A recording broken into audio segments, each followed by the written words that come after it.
Hello friends, ఇవాళ నేను ద్వారకా మరియు 4 జ్యోతిర్లింగాల దర్శనం ఒకసారిగా ఎలా ప్లాన్ చేసుకోవాలో చెప్తున్నాను. నేను రీసెంట్గానే వెళ్ళాను కాబట్టి ఆ, నేను చెప్తే చాలా ఈజీగా మీకు అర్థమవుతుంది. 4 జ్యోతిర్లింగాలు: నాగేశ్వర్ జ్యోతిర్లింగం, సోమనాథ్ జ్యోతిర్లింగం, ఉజ్జయిన్ మహాకాళేశ్వర్ జ్యోతిర్లింగం, ఓంకారేశ్వర్ జ్యోతిర్లింగం. నేను చెప్పే ప్లాన్ హైదరాబాద్ నుండి స్టార్ట్ అవుతుంది. First complete 4 to 5 days plan and budget వచ్చి అరౌండ్ ఒక 25,000 ఫ్యామిలీకి 25,000 అలా పడుతుంది. మన అమ్మా నాన్నలను కు ఇవి చూడాలని చాలా ఆశగా ఉంటుంది. కుదిరితే మన ఇంట్లో ఉండే పెద్దవాళ్ళకి చూపించండి. వాళ్లకు మనము ఈ వయసులో ఇచ్చేది అనుభవాలు, మెమరీస్ మాత్రమే. అందుకే నేను మా అమ్మా నాన్నలకి చూపించాను ఇవి. Okay, let's start. ఫస్ట్ మేము హైదరాబాద్ నుండి ట్రైన్లో స్టార్ట్ అయ్యాం. ముంబైకి ఒక 12 hours జర్నీ ఉంటుంది. మార్నింగ్ ఒక 2కి అలాగా రీచ్ అయ్యాం. ఆ, అక్కడ రూమ్ తీసుకున్నాం. ఒక 1,500 రూపీస్ కాస్ట్ అలా అయింది. ద్వారకాకి ట్రైన్స్ చాలా తక్కువ ఉంటాయి, ఎక్కువ ముంబై నుండే ఉంటాయి. కాబట్టి మేము మా ట్రైన్ నైట్ 9కి, కాబట్టి మేము టైం వేస్ట్ చేయకూడదని చెప్పి first gateway of India, Taj hotel రెండు ఆపోజిట్లో ఉంటాయి. అలానే బీచ్ కూడా వెళ్ళాం. ముంబైలో ట్రాఫిక్ ఎక్కువ ఉంటుంది కాబట్టి ఎక్కువ ప్లేసులు కవర్ చేయలేము, ఎందుకంటే మేము వెళ్ళింది ఆధ్యాత్మిక యాత్రకు కాబట్టి ఇవన్నీ పెద్దగా మేము పట్టించుకోలేదు. తర్వాత రెస్ట్ తీసుకొని ద్వారకా ట్రైన్ ఎక్కాం నైట్ 9 కల్లా. ఇక్కడ నుండి ఒక 16.5 hour జర్నీ ఉంటుంది. మాకు సెకండ్ ఏసీ దొరికింది. దాని కాస్ట్ పర్ పర్సన్ ఒక 1,800 రూపీస్ అలా ఉంటుంది. థర్డ్ ఏసీ అయితే ఇంకా తగ్గుతుంది, కానీ మాకు టికెట్ దొరకలేదు కాబట్టి సెకండ్ ఏసీ బుక్ చేసుకున్నాం. తర్వాత ఆఫ్టర్నూన్ ఒక 2 PM అలా రీచ్ అయ్యాం. అక్కడ మేము ఎక్కువ యాత్రాధాంలోనే ఆశ్రమం బుక్ చేస్తాను, ఎందుకంటే ఇదే best option and affordable option కూడా.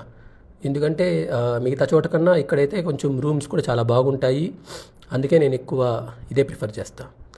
తర్వాత రెస్ట్ తీసుకొని తర్వాత ద్వారకాధీష్ టెంపుల్కి వెళ్ళాం. నాకు ఎప్పటి నుంచో సినిమాలో చిన్నప్పుడు దేవిపుత్రుడు, ఇటీవల కార్తికేయ 2 మూవీస్ చూసినప్పటి నుంచి ఆ కోరిక అలాగే ఉండిపోయింది. టెంపుల్ దర్శనం అయ్యాక అక్కడే లోకల్ ట్రావెల్స్ ఉంటాయి. ఒక్కొక్కరికి ఒక 150 రూపీస్ తీసుకుంటారు. వాళ్ళే టెంపోలో బేట్ ద్వారకా, నాగేశ్వర్ జ్యోతిర్లింగం ఇవి చూపిస్తారు. అక్కడ నుంచి ఒక 19 kilometers ఉంటాయి, టెంపోలో తీసుకెళ్తారు. తర్వాత నైట్ మేము సోమనాథ్కి బస్ ఎక్కాం. ఇక్కడ నుంచి ఒక 5 hours జర్నీ ఉంటుంది అరౌండ్. దాని బస్ కాస్ట్ కూడా 600 రూపీస్. స్లీపర్ బస్ దొరుకుతుంది, అది బాగానే ఉంటుంది అక్కడ బస్సులు. మేము మార్నింగ్ ఒక 5కి అలా రీచ్ అయ్యాం. ఇక్కడ రూమ్ ఏమీ తీసుకోలేదు మేము, ఎందుకంటే లగేజ్ కూడా మా దగ్గర పెద్దగా లేదు. అది క్లాక్ రూమ్లో పెట్టేసి ఫ్రెష్ అప్ రూమ్లో ఫ్రెష్ అయ్యాం. తర్వాత టెంపుల్కి వెళ్ళిపోయాం. ఇక్కడ సోమనాథేశ్వర్ టెంపుల్, ఇక్కడ కంప్లీట్ టెంపుల్ సరౌండింగ్స్ అంతా సముద్రంతో చాలా బాగుంటుంది, మంచి సీనరీ టెంపుల్స్లో. తర్వాత ఇక్కడ 2 టెంపుల్స్ ఉంటాయి, ఒకటి ఓల్డ్ టెంపుల్, న్యూ టెంపుల్ 2 ఉంటాయి.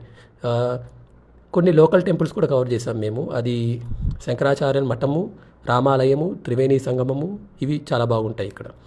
తర్వాత మా ట్రైన్ మార్నింగ్ 11:45కే ఉంది కాబట్టి మేము త్వరగా రైల్వే స్టేషన్కి వెళ్ళిపోయాం. ఇక్కడ ఉజ్జయిన్కి మా ట్రైన్ వయా అహ్మదాబాద్. ఇక్కడ సోమనాథ్ టు ఉజ్జయిన్ 2 trains మారాం మేము ఇక్కడ, ఎందుకంటే డైరెక్ట్ ట్రైన్ ఇక్కడ ఉండదు. ఎందుకంటే ఇక్కడ సోమనాథ్ ఏమో గుజరాత్లో ఉంది, ఉజ్జయిన్ ఏమో మధ్యప్రదేశ్లో ఉంది. కాబట్టి ట్రావెల్కి ఒక 1,200 రూపీస్ పర్ పర్సన్ కాస్ట్ పడుతుంది. మేము మార్నింగ్ 4కి అలా రీచ్ అయ్యాం. ఉజ్జయినిలో మేము ఇక్కడ స్మాల్ ఒక హోటల్ ఉంటే అక్కడ చెక్ ఇన్ చేసాము. పర్ పర్సన్ అది మామూలుగా అయితే హోటల్కి 1,000 రూపీస్ అలా కాస్ట్ పడుతుంది.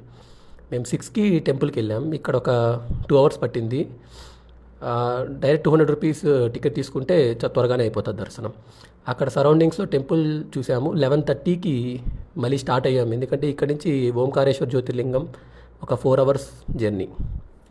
ఇక్కడ రష్ మాత్రం చాలా ఎక్కువ ఉంటారు ఓంకారేశ్వర్లో, కాబట్టి ఒక 2 hours మేము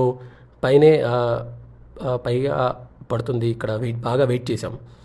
ఇక్కడ లోకల్ పాలిటిక్స్ కూడా చాలా ఎక్కువ ఉంటుంది కాబట్టి టికెట్స్ కూడా పెద్దగా దొరకవు.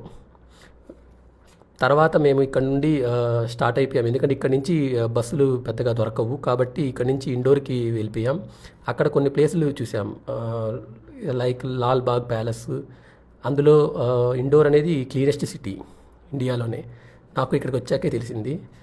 ఇక్కడ నుండి మేము ఈవినింగ్ 4కి హైదరాబాద్కి బస్సు ఎక్కాం.